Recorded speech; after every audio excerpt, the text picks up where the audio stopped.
Hello everyone, welcome. This is Matthew with Crescentville. We're doing a self-graded card review of a 1995-1996 Hot Packs Fleer Ultra Jam City insert of Michael Jordan. I've already done one of these graded cards before. Currently have it up on the eBay store. This is the second time we're doing it. Honestly, it's probably going to get a pretty similar grade. That being said, let's go through a quick disclaimer. The disclaimer is all grades are not guaranteed to cross over to other grading companies. The grades are also not guaranteed to increase or decrease the monetary value of the card. It is mainly my best assessment at the condition of the card. All right. So Jam City Hot Packs. We've basically already gone over a little bit of how the insert work, how often the hot packs work. I believe the hot packs would be like a whole pack of these kind of inserts. If you go up on the Crescentville website, you can look at the data behind how often, how rare these are.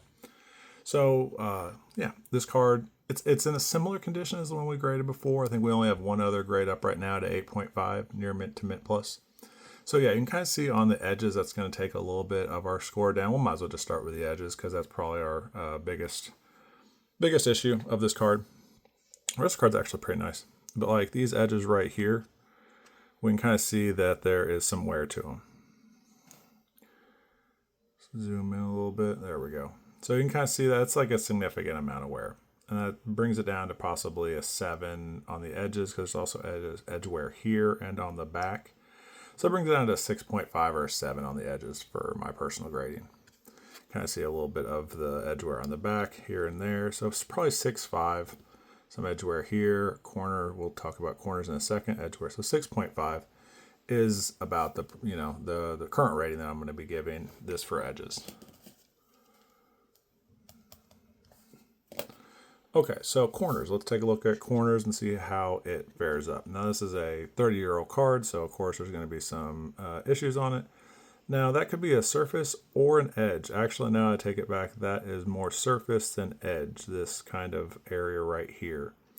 So I'm going to adjust the edges because that area right there is going to take down our surface score, not our edge score really as much. You can kind of see a little bit of distance in between the two.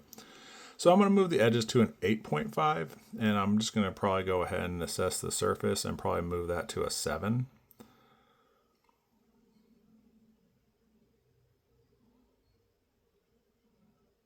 I do like this card a lot. I like the kind of almost metallic look it has. Fleer Ultra did a great job back in the day of making some really stellar inserts. We have another Fleer Ultra card coming up soon that we'll be grading. So the surface, aside from this front left area, is pretty good.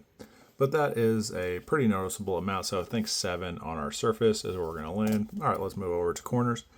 So that really is more of a surface score that we just took down. You can see this bottom left corner. I'm going to probably assess in that corner itself as a 8 to 8.5. This corner, probably a 9, in between an 8.5 and a 9. So right now we're at an 8.5 on corners. That's a 9. That's a 9. So we have 2 8.5s and 2 9s. This one's pretty significant amount of damage you kind of see here. So that takes that down to probably a 7.5 to an 8. So right now we're still at an 8.5 for corners. 8.5, 8, and 8. So it's in between an 8 and an 8.5 overall for me. We're going to go with 8 on this one. So corners 8. So right now we have an 8.5, an 8, and a 7. So centering is our last kind of bit of grading for this card. And I essentially will take like a logo such as this one in the bottom left corner, and I'll essentially look at the space between the left side, between the logo and the bottom. And there is a little more room on that left side than there is on the bottom. And then also in a perfect world, if a card is designed in a certain way, in a symmetrical way, the Jam City at the bottom of the Jam and City, the yellow letters, that would have an amount of space, and I would also compare that up to the logo. Let's take a look at this back real quick. So there is a little bit more room on that right side compared to the top, and again there. So that's a little bit more room on that right. This would be on the left side of the card. If you flip it over, usually a sheet of cards would have the front and back line up. So there's a little bit more room on that left side. So centering, we're going to probably give that an 8.5. So we have 2 8.5s, an 8, and a 7. Let's see here. Between an 8 and a 7 be a 7.5. So we have two 8.5s and a 7. So is this card basically when we have two 8.5s and a 7 between a 7.5 and an 8 would be an 8. And this, I'm just averaging numbers whenever I talk like this. So I have in between an 8 and an 8.5 overall. And that really is the determination.